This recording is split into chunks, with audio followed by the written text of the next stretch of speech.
Hello, everyone, and welcome to Daily English Talk. I'm Emily, your host. Today, we're going to talk about a really important topic: why I'm afraid to speak English.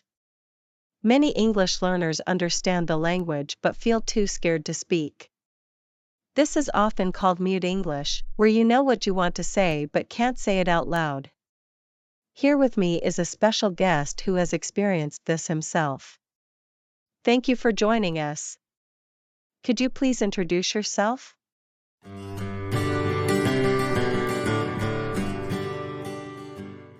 Hi Emily, thank you for having me.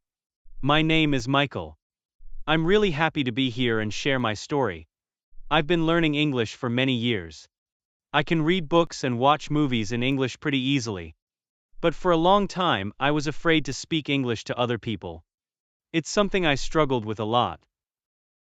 Thank you, Michael. I know many listeners can relate to that. Let's start from the beginning.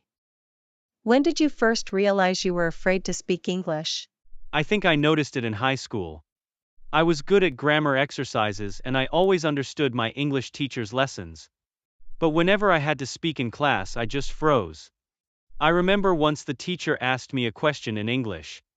I knew the answer in my head, but I just couldn't get the words out. My heart was racing and my mind went blank.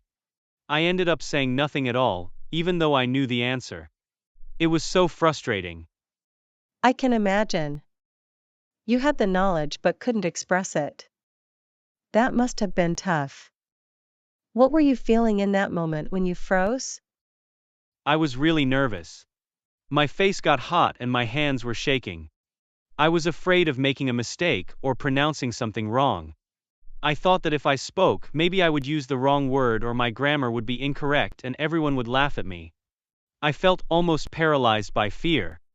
It's like my mouth wouldn't work even though my brain knew what I wanted to say. It's like there's a block between your mind and your mouth. Many people experience that. Did any of your classmates or teachers react when you couldn't speak? A few classmates giggled that day when I couldn't answer. The teacher moved on to someone else. I felt so embarrassed. After class, a friend asked me why I didn't just answer because he knew I knew it. I just shrugged, but inside I felt ashamed.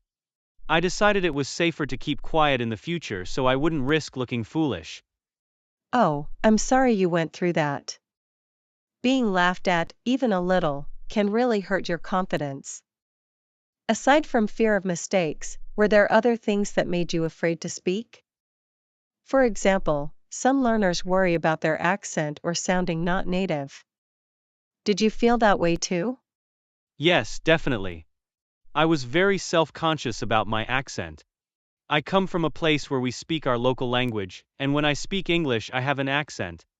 I used to worry that I didn't sound like a native speaker, and that made me insecure. I thought people might judge me for it or not understand me. Over time, I learned that having an accent is okay. Everyone has an accent, even native speakers have different accents. But back then, I felt it was a big problem. That's a great point. Many learners feel that pressure to sound perfect, even though it's not necessary. So, in high school, you started avoiding speaking to protect yourself from embarrassment. How did that affect your learning or your life? Well, by avoiding speaking, I actually made the problem worse without realizing it. I wasn't practicing, so I didn't improve.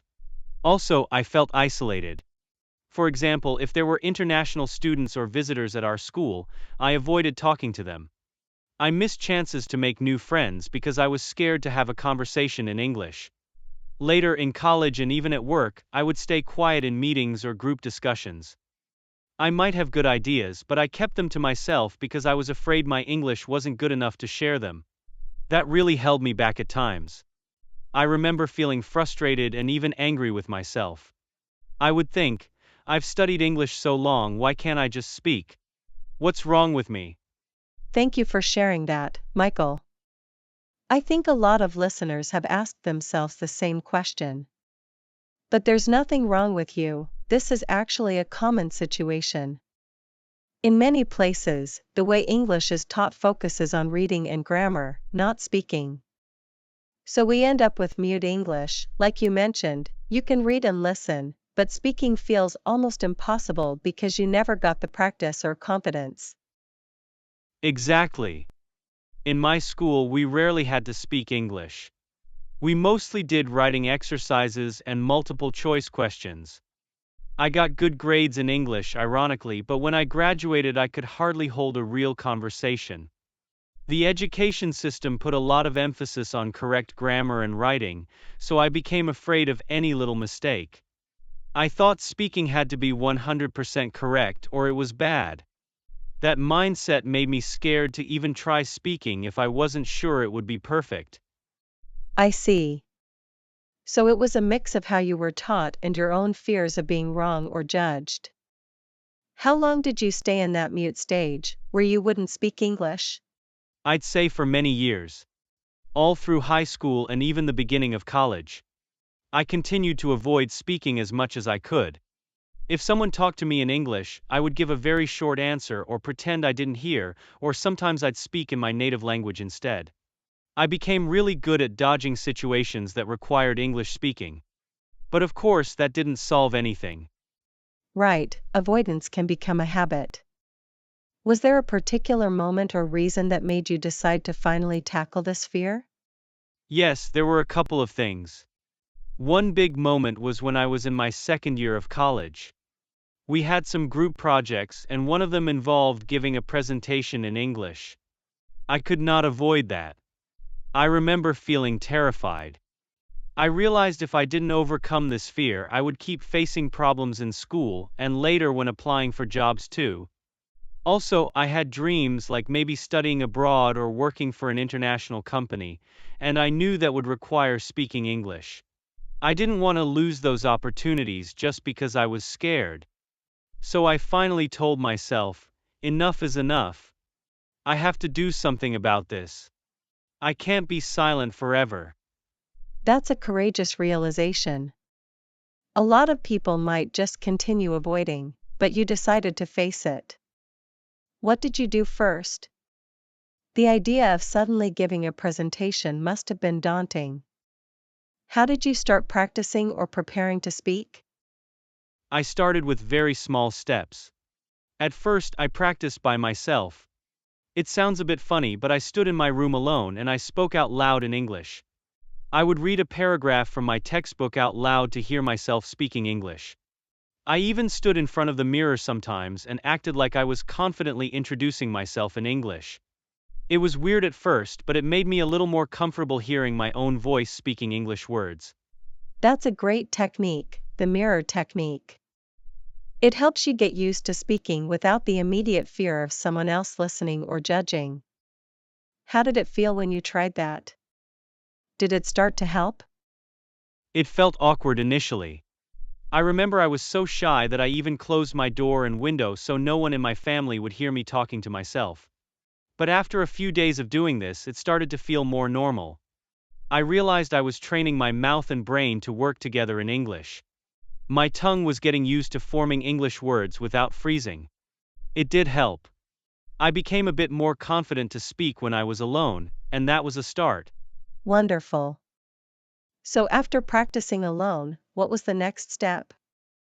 Did you try speaking with someone you trusted? Yes. After I got somewhat comfortable talking to myself, I reached out to a close friend of mine. He was also learning English and wasn't very confident either. I suggested that we practice together. With him, I felt safe because I knew he wouldn't laugh at me. We set aside time to meet and speak only in English for maybe 10 or 15 minutes at first. It was really awkward in the beginning.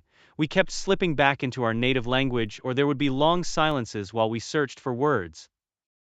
But we encouraged each other.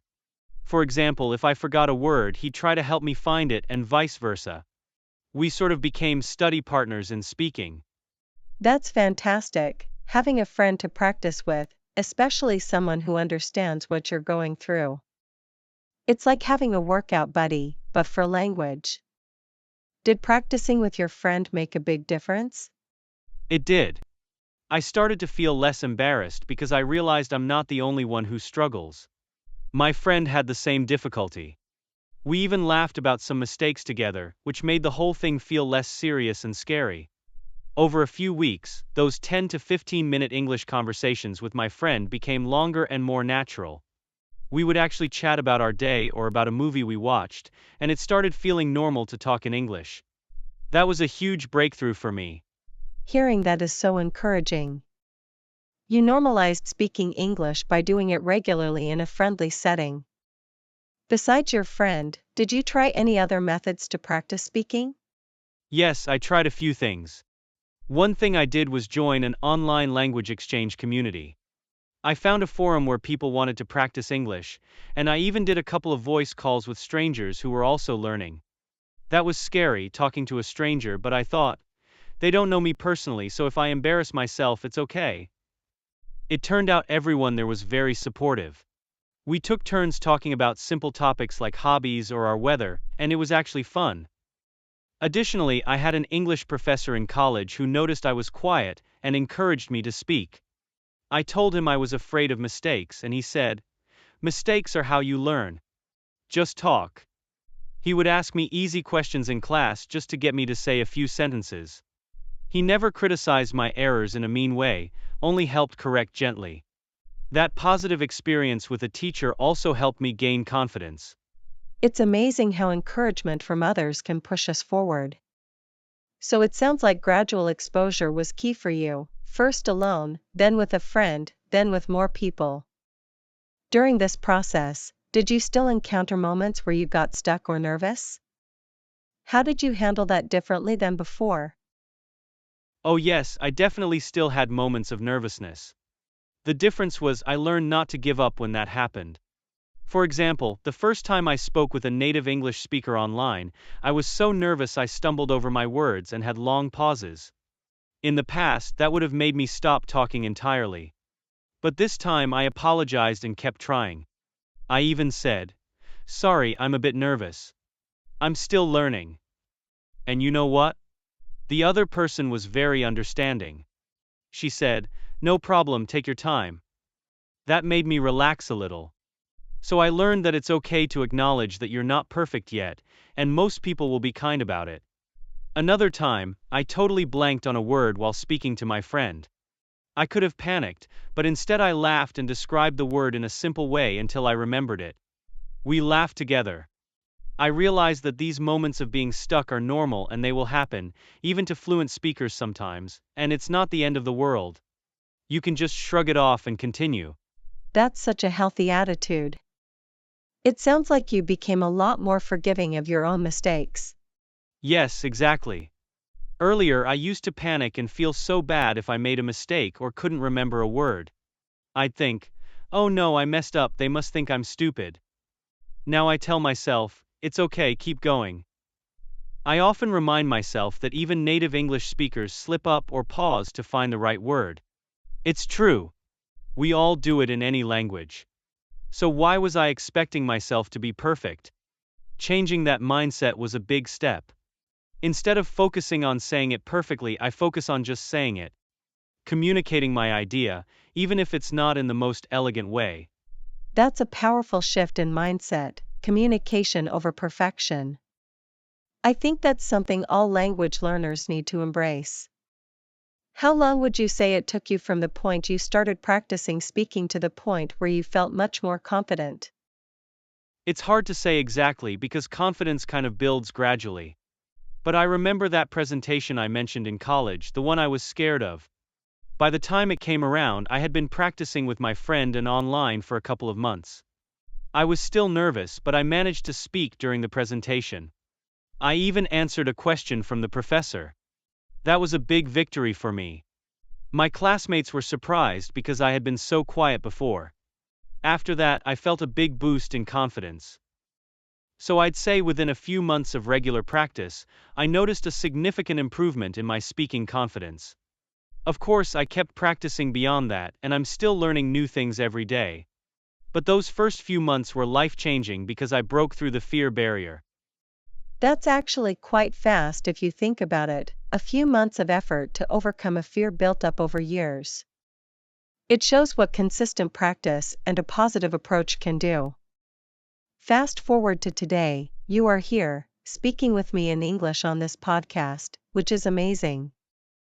Do you still feel nervous speaking English sometimes? I'll be honest, I had a few butterflies in my stomach before we started recording. So yes, a little nervousness can still happen, especially in a new situation like this. But it's nothing like before. Now it's more like excitement nerves, not paralyzing fear. I know I can do it. Once we started talking, I felt fine.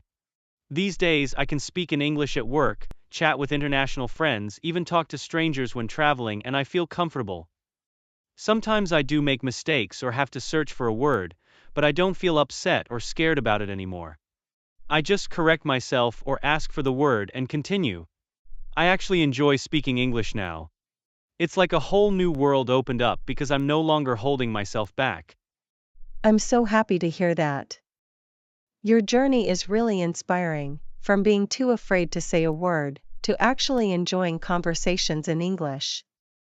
I think our listeners can learn a lot from what you went through. What advice would you give them?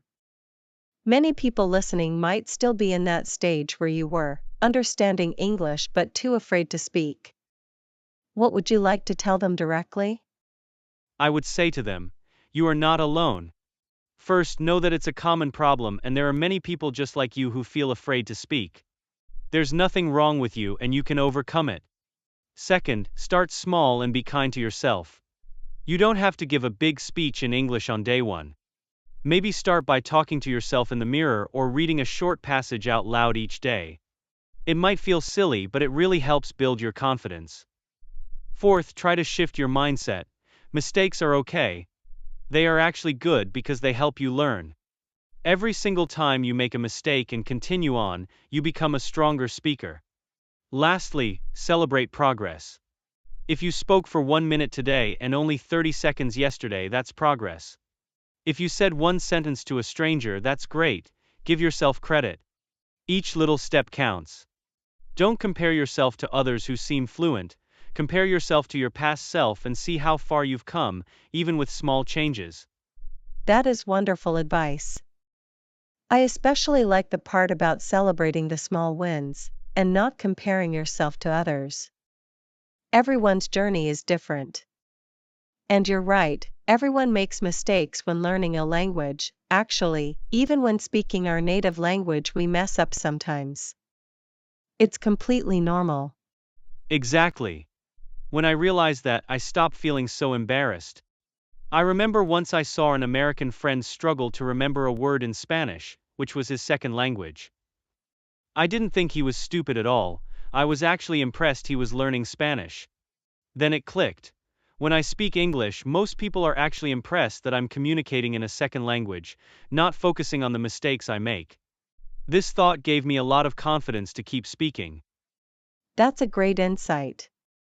People usually admire the effort you put into speaking their language. We are often our own worst critics. We think every mistake is a disaster, but listeners often don't mind or even notice many of them. So true. Once I stopped being my own worst critic, I started to enjoy speaking more. I even started finding humor in some mistakes.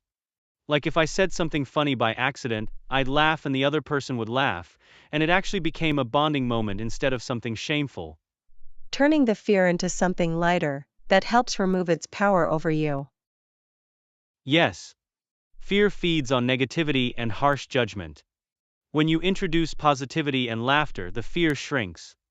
I love that. Well, Michael, thank you so much for sharing your experiences and tips. I think hearing your story will motivate a lot of our listeners to come out of their shells and start speaking more.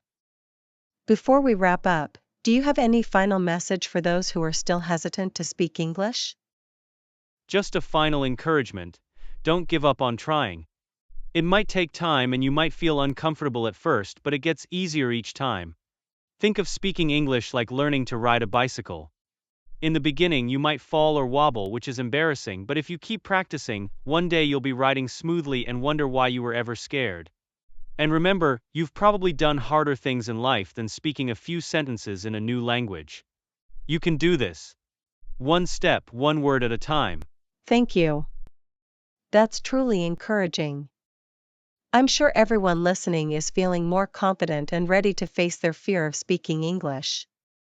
I want to thank you again, Michael, for joining us and being so open about your journey. Thank you, Emily. It was a pleasure. I hope my story helps others find the courage to speak up. I'm sure it will. And to our listeners, I hope you enjoyed today's episode of Daily English Talk. If mute English or the fear of speaking has been holding you back, know that you can overcome it just like Michael did. Try some of the ideas we discussed, talk to yourself, practice with a friend, be okay with mistakes, and take it step by step. Your voice deserves to be heard. Thank you for listening. Until next time, keep practicing, stay confident, and remember, you are capable of more than you think. Have a great day, everyone, and happy learning.